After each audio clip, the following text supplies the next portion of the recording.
Patay ang isang batang babaeng 3 taong gulang matapos matrap sa nasusunog na bahay sa Quezon City.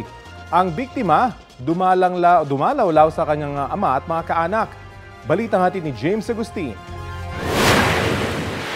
Mula sa malayo, kita kung gaano kalaki ang apoy na lumalamon sa ikalawang palapag ng isang bahay sa Everlasting Street sa Barangay Payatas, Quezon City, pasado alas 10 ng umaga kahapon. Ayon sa Bureau of Fire Protection, tumagal ng halos 30 minuto ang sunog bago tuluyang naapula. Tupok na tupok ang 3 kwarto sa ikalawang palapag. Sa paghupa ng apoy, doon tumambad ang bangkay ng 3 taong gulang na batang babae. Kwento ng tiyahing dumalaw ang bata roon para makita ang tatay at iba pang kaanak. Sa nanay kasi nakatira ang bata. May sumigaw na ng sunog. Ito pala pong bata, umakyat po na hindi po namin alam sa taas. Akala niya po siguro may tao doon. Pagka sabi pong sunog, nakita ko na po yung taas namin na pula na po yung taas namin.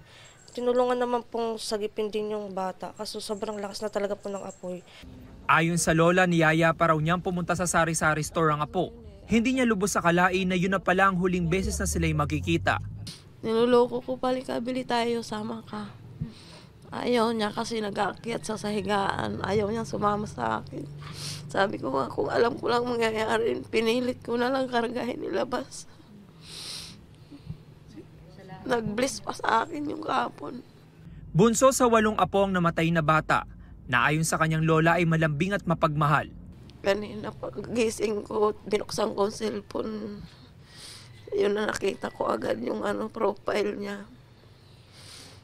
Kaya naisip ko agad kung anong ginagawa niya kahapon nung oras na nasusunog.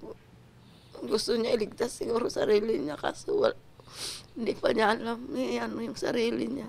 Iniimbestigahan pa ng BFP ang sanhi ng apoy at ang kabuang halaga ng pinsala sa ari-arian.